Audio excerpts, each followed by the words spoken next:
여성에 대한 사회적 편견을 해소하고 육아의 부담 등으로 인한 여성의 경제활동 제약을 제도적으로 지원하기 위한 보호장치입니다. 네. 남녀 고용평등법 제19조에 의하면 사업주는 근로자가 만 8세 이하 또는 초등학교 2학년 이하의 자녀를 양육하기 위해 휴직을 신청하는 경우 이를 허용하여야 한다라고 되어 있습니다. 육아휴직은 1년 이내로 하고요. 휴직 전과 같은 업무, 같은 수준의 임금의 직무에 복귀시켜야 됩니다. 사업주는 육아휴직을 이유로 해고나 불리한 처우를 할 수가 없는데요.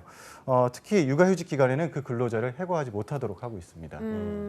네, 이렇게 육아휴직 제도에 대해서 좀 전반적으로 짚어주셨는데 사실 아까 소년의 분위기가 많이 변했듯이 육아휴직을 쓰는 분위기도 요즘은 많이 권장이 되고 있고 실제로 제 주위도 보면 많이들 쓰더라고요. 그런데도 좀 복직하기가 어렵다는 편견도 가지고 있고 실제로 복직률이 어느 정도입니까? 네, 일단 육아휴직이 법적으로 보장이 되어 있음에도 불구하고 아무래도 열악한 중소기업과 같은 곳들은 이거를 잘 사용하지 못하고 있어요. 네. 한 통계 자료에 따르면 복직 비율을 이제 비교해봤습니다. 대기업과 중소기업 간에요. 복직 비율을 대기업은 93% 정도가 복직을 했는데 이제 중소기업은 80.9% 정도에 불과했습니다. 그러니까 20% 정도는 육아휴직 후에 뭐 자이건 타이건 간에 이제 계약이 종료되는 회사에 다시 이제 오지 않은 거죠. 네, 그리고 육아휴직 뒤에 이제 고용 유지율이 얼마인지 그거 이제 저희가 봤고요. 네. 그리고 이제 고용 유지율, 그러니까 네네. 이제 육아휴직 후에 얼마만큼 동종 자리에 동종 임금으로 이제 배치가 됐는가를 봤더니 만약에 임금도 좀 줄면 여기 안 들어가는 네, 거죠? 맞습니다. 그러네요. 그래서 이제 같은 업무에 배치된 비율을 봤더니 역시나 대기업은 87.4% 정도가 됐는데 중소기업의 경우에는 69.5%가 됐어요. 떨어졌네. 네. 그 말은 이제 중소기업 기준으로 봤을 때 31% 정도가 육아휴직 후에 일자리에서 쫓겨난다고 볼 수 있겠습니다. 그래서 육아휴직은 법적으로 의도가 이제 의무적으로 시행이 되고 있는데 네. 이에 따른 뒤에 따르는 이제 고용 문화가 좀 후진적이라고 봐야 될 것 같습니다. 자, 여러 가지 좀 문제점들이 노출이 되고 있는 육아휴직 제도에 대해서 오늘 특별히 좀 개선이 시급하다고 보시는 이유가 있다고요?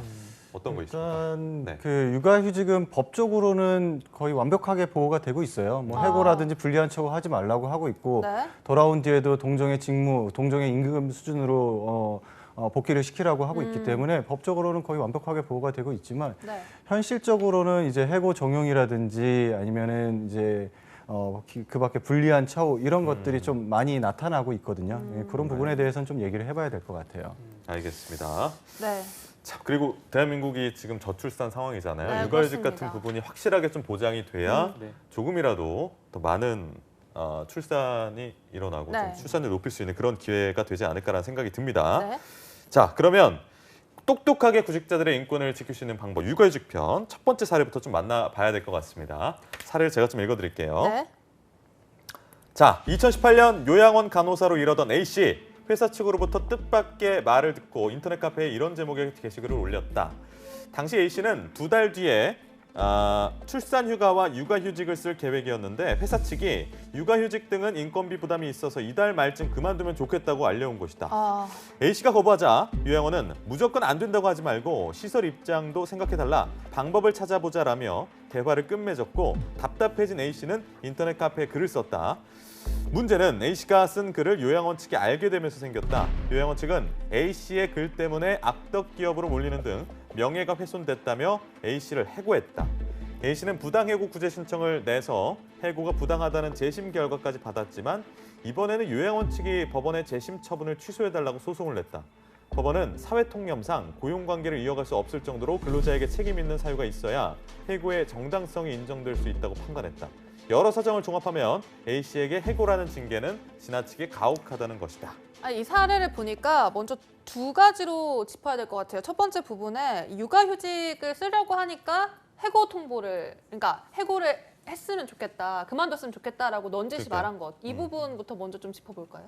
네, 일단은 넌지시 말한 것은 법적으로 일단은 책임은 없죠. 그러니까 그러네요. 말한 우리는 것뿐이니까. 사실 근로계약이잖아요. 네. 이제 계약의 상대방이란 말이에요. 그렇기 때문에 우리 지금 처음에 이렇게 계약을 맺었었는데 이렇게 바꿔보는 건 어때?라고 상대방한테 제의할 수 있는 거예요. 마찬가지로 근로자들도 사업주한테 휴가 좀 더 주세요, 월급 올려주세요라고 요구할 수 있듯이 사업주도 얘기는 할 수 있는 거죠. 대신에 그 얘기는 하되 강요를 할 수가 없는 거예요. 그렇기 때문에 근로자는 관두고 싶지 않아요라고 얘기할 수가 있는 거고, 네. 그래서 회사는 이제 물러난 거죠. 그렇다면은 좀 한번 우리 한번 조금 더 방법을 생각을 해보자 이렇게 얘기를 했잖아요. 네. 예, 그렇기 때문에 이거 자체는 법적으로는 일단은 전혀 문제가 없다라고 저는 봅니다. 그리고 알겠습니다. 또 여기서 이제 결국 법정 싸움까지 가게 됐는데 이 카페에 글을 올렸고 회사가 여기서 명예훼손을 당했다고 하면서 이게 좀 법적 공방이 벌어졌는데요. 이런 사례의 경우에는 사실 이 A 씨의 경우에는 상당히 좀 힘들 것 같아요. 좀 네. 자기는 출산 휴가를 앞두고 하려고 그랬는데 좀 압박을 받았고 그래서 그냥 글을 쓴 것뿐인데 갑자기 법적으로 이렇게 조치가 들어오니까 또 같이 싸워야 하는 상황이고 그쵸. 이럴 때 일단 이 사례에 대해서 어떻게 보십니까, 진원 쌤? 네, 일단은 그 글을 얼마나 자세하게 썼는지 모르겠으나 어쨌든 제3자가 봤을 때 충분히 이 요양원을 알아볼 수 있었다면 네. 어떻게 보면 명예훼손이 될 수도 있을 것 같고 그래요? 아무런 내부적인 사항인 것을 이제 외부로에 이제 공론화했다는 것은 또 다른 문제인 것 같아요. 근데 그건 이제 노동법의 문제라기보다는 이제 민사 간의 민사죠. 문제로 봐야 될 네. 것 같고요. 일단 지금 저는 이 사례를 보면 이 회사 측에서 이 근로자분에게 우리가 육아휴직을 하게 되면 비용이 추가적으로 많이 드니까 우리가 육아휴직을 잘 이제 이후에 종료하는 게 좋겠다라고 했어요. 근데 제가 봤을 때는 대부분의 우리나라 중소기업들, 대기업도 좀 마찬가지 부분이 있는데요.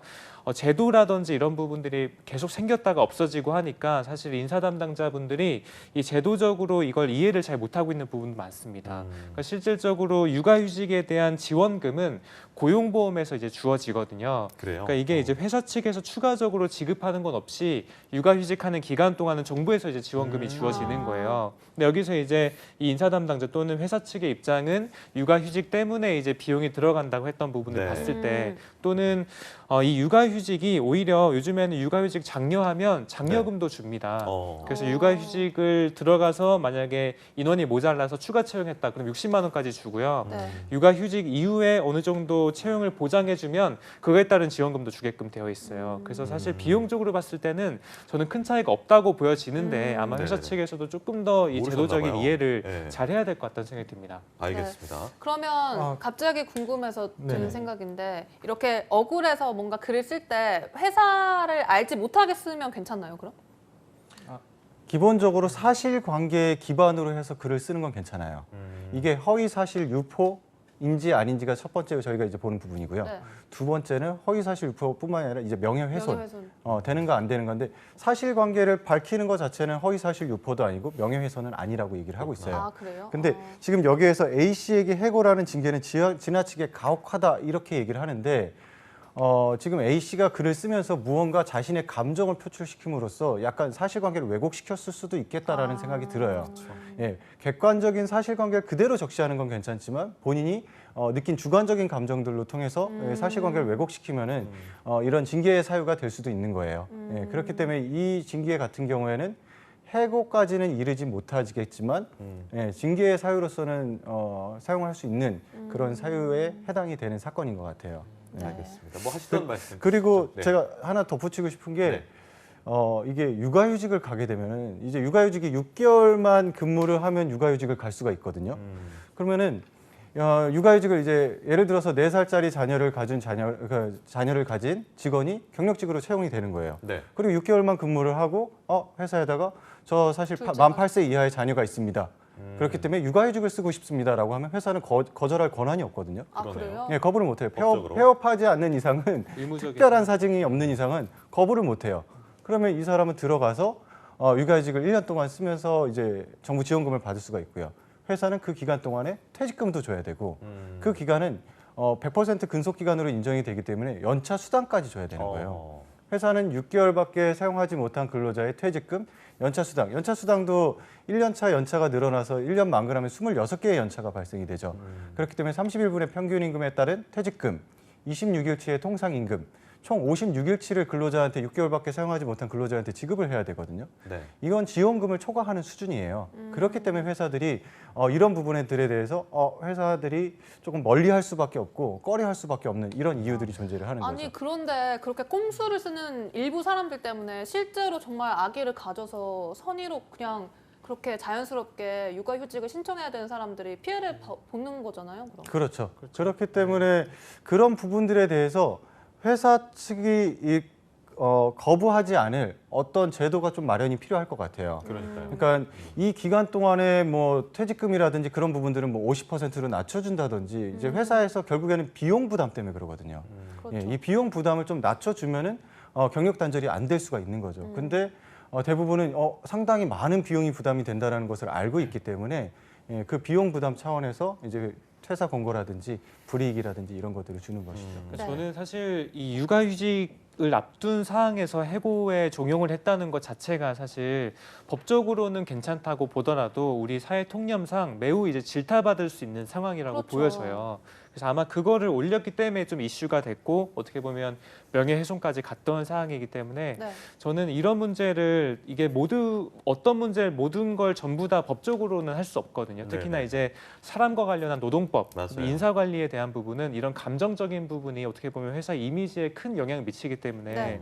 저는 조금 더 이게 소프트하게 방법이 있었지 않았을까. 그걸 이제 회사 측에서 조금 잘 하지 못했던 것이 사유가 아닐까라는 생각이 듭니다. 그런 부분에 있어서 우리 노무사님들 같은 전문가분들한테 조언을 받으시는 것도 비슷한 상황에 처하신 분들이라면 좀 좋을 것 같다는 말씀드리고요. 네. 두 번째 사례 두 번째 소개해 사례 주시죠. 한번 만나보도록 하겠습니다.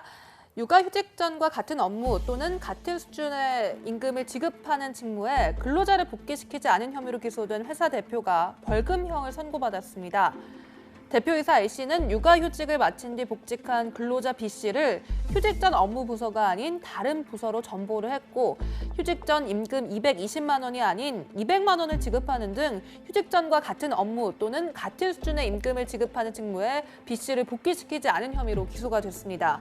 재판장은 사업주는 육아휴직을 마친 근로자에 대해 휴직 전과 같은 업무 또는 같은 수준의 임금을 지급하는 직무에 복귀시켜야 한다면서 A씨와 이 회사에 벌금형을 선고를 했습니다. 야, 이거 진원 쌤은 어떻게 보십니까? 이 벌금형에 일단은 대해서. 네. 제가 봤을 때는 요거는 대표이사님이 좀 지나치게 완강한 사람인 것 같아요. 옛날 사람? 네, 융통성이 없다. 그렇죠. 저는 옛날 사람이었을 거라고 생각을 하고요. 라떼는 말이야 뭐 이러시는 네, 거예요. 맞아요. 네. 그래갖고 제가 자문을 해보면은 이렇게 완강하신 분들이 꽤 있어요. 그런가요? 예전에는 이런 식으로 우리 회사가 이런 제도들을 시행하게 되면은 뭐 다음 사람들 뭐 이런 식으로 말씀하시면서 좀 걱정하시는 분들이 있는데 그런 분에 해당되지 않을까 싶고요. 일단은 법적으로 봤을 때는 220만 원을 200만 원으로 낮춘 거 이거는 사실 현저하게 임금을 낮췄다고 보기는 조금 어려워요. 살짝 낮춘 거죠. 그렇죠. 살짝 근데 사실 낮춘 정도죠. 20만 원 차이가 이게 12개월 곱하면 그렇죠. 개인적으로는 크거든요. 맞아요. 월급 근로자들한테 크지만 저희가 이제 법적으로 따질 때는 과연 이 20만 원에 어떤 이유가 있는가를 이제 들여다보는데 상당한 이유가 있으면 20만 원 정도는 인정을 해줘요. 왜냐하면 동일한 임금이 아니라 비슷한 수준의 임금으로 복귀를 시키면 되거든요. 그리고 이제 배치 전환, 부서 이동 같은 경우에는 회사의 고유의 권한이죠. 순환보직하는 회사들도 굉장히 많고 그렇기 때문에 이 배치 전환 같은 경우에도 사실 법적으로 큰 문제는 없어 보여요. 네. 근데 둘 다 먼저 처음에 220으로 복귀시키고 똑같은 직무로 복귀시킨 다음에 바꾸는 건 문제가 없지만 처음부터 이렇게 했기 때문에 회사가 약간 인사관리를 잘 못한 측면은 있어요. 그렇기 때문에 그런 부분들에 대해서 노동청은 분명히 개선 명령을 먼저 내렸을 거예요. 이렇게 기소를 하기 전에. 근데 대표님이 보나마나 완강하게 거부를 하셨을 거고 그 부분 때문에 어쩔 수 없이 벌금이 부과된 좀 이례적인 경우라고 보시면 될 것 같아요. 알겠습니다. 진원 쌤은 좀 생각이 다르실 것 같아요. 첫 번째 네. 사례는 명확하게 해고의 의도가 있었잖아요. 그래서 사실 이 부분은 법적으로 우리가 보호를 해야 되는 부분이고 네. 네. 사실 지금 이번 두 번째는 저의 가장 큰 이 핵심은 대화의 부재라고 봐요. 대화. 특히나 이 그 젠더 이슈라든지 어쨌든 이 육아휴직이라든지 이런 부분들은 사업주분들이 이제 얘기하기를 조금 예민해하기도 하고 아무래도 이게 법적인 문제이기도 하지만 조금 육아휴직이라는 것 자체가 어쨌든 조직 문화 전반에 영향을 미치기 때문에 아마 대화가 충분히 되지 않았기 때문에 이 근로자가 이 법적으로까지 가지 않았을까 생각이 들고요. 예. 저는 아까 전에 뭐 20만 원이 크지 않다고 말씀하시긴 했는데 중소기업을 보면 사실 20만 원 차이는 이제 월로 치면은 20만 원이지만 연으로 치면 240만 원이 그러니까요. 되고 그죠. 추가적인 수당까지 그죠. 합치면 사실 10%가 넘는 금액이거든요. 그래서 이건 이제 사업주 입장에서 봤을 때는 크지 않을 수 있긴 한데 이제 세금을 또 떼고 보면은 차이가 좀 날 수도 있어요. 그래서 저는 이거는 조금 더 합리적인 수준의 대화가 좀 되었어야 된다는 생각이 들고 첫 번째 사례보다는 조금 의도적으로 나쁘지 않아 보이는데 네. 중간에 좀 내부적인 이걸 풀어가는 문제 해결 방법이 잘못됐다는 생각이 드네요. 그 육아휴직법과 관련된 그 법률에 무조건 동일한 부서에 배치를 해야 된다 이런 네, 뭐 사항이 100%는 아닌데 100%는 그 아니고. 똑같은 수준의 똑같은 임금 수준에 배치를 임금만 해야 맞춰주면 된다. 큰 임금과 문제였다? 동일한 이제 업무 내용 수준. 그러니까 아. 너무 예를 들어서 뭐 인사 업무 하던 사람을 생산직 가라고 하는 거는 아. 너무 차별적이잖아요. 예, 예, 예. 그래서 동종 이제 지식과 기술이 필요한 곳에 배치하면 상당 수준으로 봐주게 돼 있습니다. 알겠습니다. 자, 그러면 세 번째 사례 이어서 제가 좀 소개해 드릴게요. 네, 소개를 해주시죠. 어떤 내용인가 하고 봤더니 네. 육아휴직을 사용한 여성 직장인 10명 중 4명은 육아휴직을 이유로 승진에서 차별을 당한 것으로 느낀다는 조사 결과가 나왔습니다. 최근 한국여성정책연구원이 육아휴직 경험이 있는 직장인 700여 명을 대상으로 실태조사를 진행한 결과 여성 직장인 중 육아휴직으로 인해서 승진으로 차별을 당했다고 답한 비율은 거의 40%에 달했고요. 사내평가에서 불이익을 당했다고 답한 비율도 34.1%였습니다. 차별을 당하고도 문제 제기를 하지 않고 참고 넘어간 이유 뭔지 물어봤더니 문제 제기를 해도 해결될 것 같지 않아서가 40% 정도로 가장 많았고 체념이네요, 체념. 승진이나 인사고과 등 직장 생활에서의 불이익이 우려돼서라는 응답이 30% 정도로 뒤를 이었다고 합니다. 이런 거 보통 여성들 입장에서는 유리천장이라고 하잖아요. 이렇게 승진의 불이익을 받는 사례 어떻게 생각하시나요? 진원 쌤부터. 일단 제가 먼저 한번 네. 말씀드릴게요. 일단은 회사에서 평가는 완벽한 건 없어요. 예, 완벽한 평가는 저는 없다고 생각을 하고요. 지금 이 사례 보면은 승진에서 차별을 당한 것으로 느낀다고 하고 있거든요. 느낀다. 객관적인 사실은 아니에요. 주관적이다. 네, 그렇죠. 본인들이 아무래도 저는 차별 받은 것 같아요라고 이렇게 느끼는 상태를 얘기를 하는 거죠. 그렇기 때문에 이제 다른 등급이 낮게 평가된 사람들은 어떻게 느끼고 있는지를 한번 봐야 되는데 네. 저희가 평가를 진행을 해보면은 대부분 평가를 낮게 받은 분들은 이 평가에 좀 문제가 있어라고 생각하는 경향들이 많아요.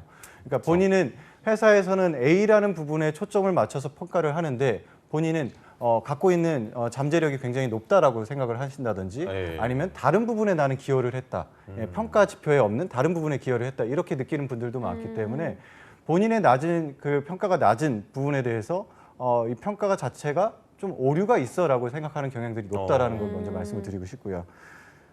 육아휴직을 가게 되면은 공백이 있을 수밖에 없어요. 그렇죠. 네, 회사 입장에서는 그러면 이제 다른 직원들은 그 만약에 팀장이라든지 좀 핵심 부서에 있던 사람들이라고 하면은 그 자리가 또 탐나거든요.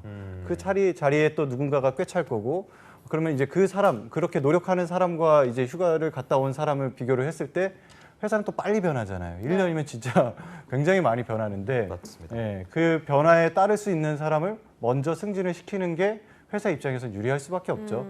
예, 돌아온 사람이 또 열심히 하고 잘하다 보면은 당연히 또 이제 승진 기회가 올 거라고 저는 생각을 하고요. 예, 그렇기 때문에 이런 부분들은 좀 예. 주관적인 부분들도 있고 회사에서 어쩔 수 없는 객관적으로 기존에 있던 직원들을 밀어줄 수밖에 없는 이런 부분들이 있다라는 걸 좀 얘기를 하고 싶습니다. 이거 어떻게 보세요, 진원 쌤은? 네, 저는 평가상에 이제 이 사업주의 입장을 대변을 해주셨는데 결과적으로 그 업무를 못했잖아요. 육아휴직을 하게 되면. 네. 저도 이제 평가를 해보면 네.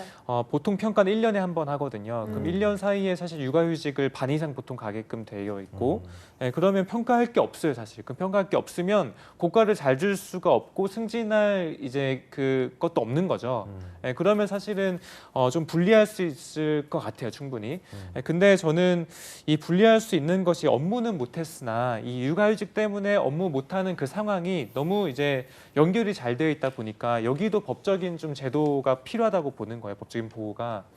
특히나 이제 업무적인 개선은 당연히 안 됐죠. 업무적인 평가는 당연히 안 됐지만 그거 외에 이제 조직 문화에 대한 뭐 기여점이라든지 또는 육아휴직을 갖기 때문에 우리 이제 조직의 뭐 워라밸에 대해서 어느 정도 기여를 했다든지. 네. 그러니까 사실 그런 부분에 대해서는 조금 다른 부분에서 보완이 필요하지 않을까라는 생각이 듭니다, 사실. 네.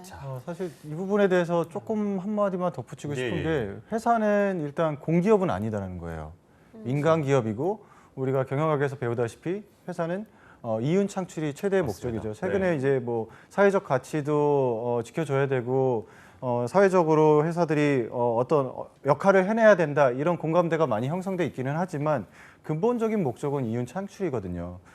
저출산 문제는 분명히 심각한 사회 문제긴 한데요. 이 부분에 대해서 회사의 책임을 떠넘기는 것은 그렇게 좋지는 않다라고 생각을 해요. 회사 자체도 또 위축이 될 수가 있으니까요. 근데 네. 최근에 제가 이제 조사한 바에 의하면 노동연구소 자료인데요. 네. 거기서 이제 육아휴직을 많이 쓰는 기업일수록 조직 몰입도가 강화됐고 인당 이익률이 강화됐다는 지표가 있어요. 그러니까 단기적으로 보면 당연히 손해일 수 있는데 이제 중장기적으로 봐야 된다는 거예요. 그렇죠. 저희가 계속 얘기한 게 이제 더 이상 우리가 일을 더 많이 한다고 생산성이 증가되는 시기는 끝났다. 이제 우리나라는 중장기적인 기술에 대한 투자 그리고 R&D 뭔가 생산성 향상보다는 창조성 향상을 위한 인사 관리가 돼야 된다는 보는 거죠. 그래서 우리는 좀 더 시야를 넓게 봐서 육아휴직에 대한 거를 장려하면 결국 그게 우리 회사의 소프트 파워로 돌아온다. 이런 그러니까요. 인식이 명확하게 좀 깔려야 될 것 같습니다. 아니 모든 직원들이 회사 직원들이 누군가의 자녀이지 않습니까? 그쵸. 엄마가 네. 육아에 힘을 쏟았기 때문에 지금 그 자리에 있을 수 있는 거라는 점. 나연음 씨가 또 주옥 같은. 그러니까 이게 말을, 네. 육아휴직을 쓰면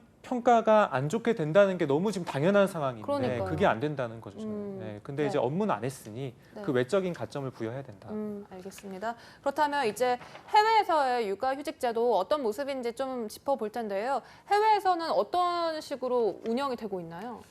일단 저는 그 미국의 사례를 한번 좀 검토를 미국의 해봤어요. 사례. 네, 저희가 잘 알고 있는 골드만삭스라는 금융회사가 있죠. 예. 네. 골드만삭스에서 최근에 이제 20주의 유급휴직을 제공하기 시작했다라고 해요. 그러면 몇 이거는 달이죠? 20주면 5개월 정도네요. 네, 5개월이 조금 안 되겠죠. 네, 그 정도 기간 동안 통상임금의 100%를 지급을 한다라고 100%요? 합니다. 네. 그렇기 때문에 이건 또 예전에는 엄마들한테 조금 더 혜택을 주던 것을 이제는 아빠, 엄마와 관계없이 20주의 유급휴직을 제공을 한다라고 하고 있고요. 그렇기 때문에 이런 통상임금 100%를 지급하는 유급휴직은 사실 상당히 바람직하다고 생각을 해요. 왜냐하면은 유급휴직을 들어가지 못하는 이유 중에 경제적 부담이 상당히 많거든요. 네, 그렇기 때문에 경제적 부담을 해소해주는 이런 유급휴직은 좋다라고 생각을 하는데 이 전제 조건이 있는 거죠.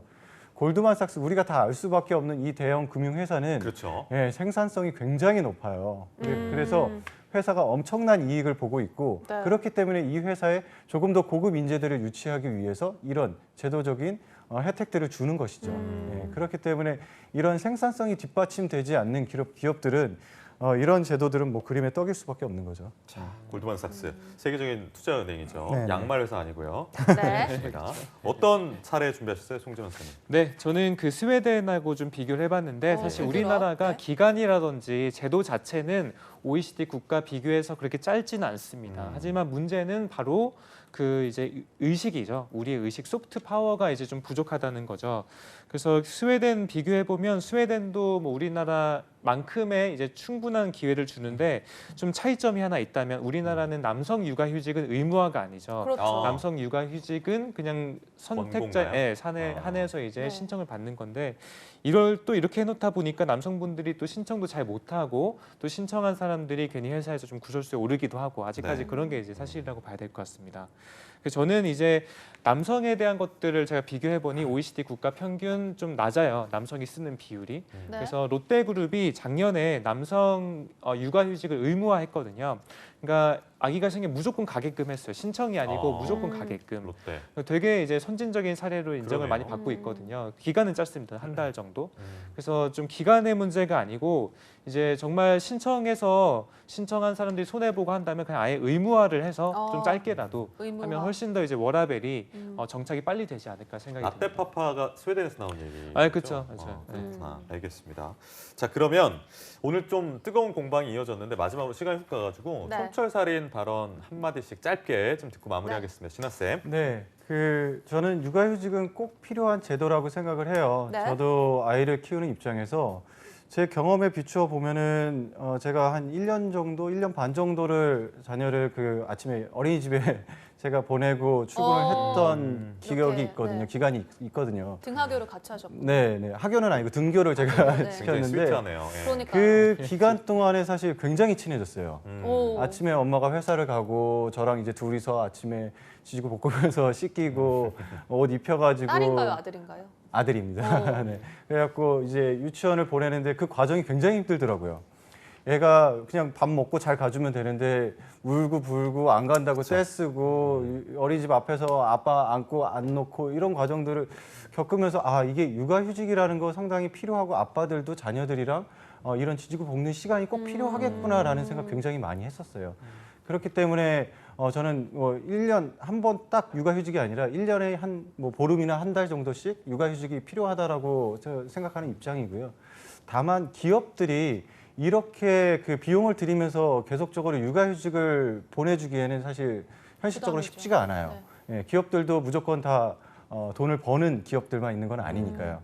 이런 부분에 있어서는 좀 제도적으로 정부에서 보조를 해주는 이런 장치가 조금 더 필요한 것이 아닌가 이렇게 생각을 합니다. 네. 네, 진원 쌤. 진원 쌤. 네, 저희 같이 지금 하고 있는 트러스트원의 스텔라 선생님 있잖아요. 맞아요. 스텔라 맞아요. 선생님도 지금 그 아기하고 같이 일을 병행하고 있어요. 오. 근데 그렇다 보면은 이제 같이 회사를 운영하는 입장이지만 아무래도 그 이제 가정이 정말 중요하단 말이에요. 저 또한 이제 아직 아기는 없는데 저 또한 회사를 운영하는 입장에서도 회사도 중요하지만 좀 가정의 행복이 가장 우선시 돼야 된다고 봅니다. 오. 하물며 이제 일하는 구성원분들, 직원분들은 당연히 내 회사는 아니잖아요. 사실 팩트가 그렇죠. 네, 그렇지 않아요. 내 회사는 맞아요. 아니죠. 그러면 가정이 먼저란 말이에요. 근데 이제 가정을 먼저 한다고 회사에서 뭔가 이제 눈치를 주고 이런 것들은 이제 당연히 없어져야 되는 것 같고 그래서 오히려 이걸 인식을 해야 여러분들이 훨씬 더 기업이건 아니면 회사건 훨씬 더 많은 성장을 이뤄낼 수 있을 거라고 확신합니다.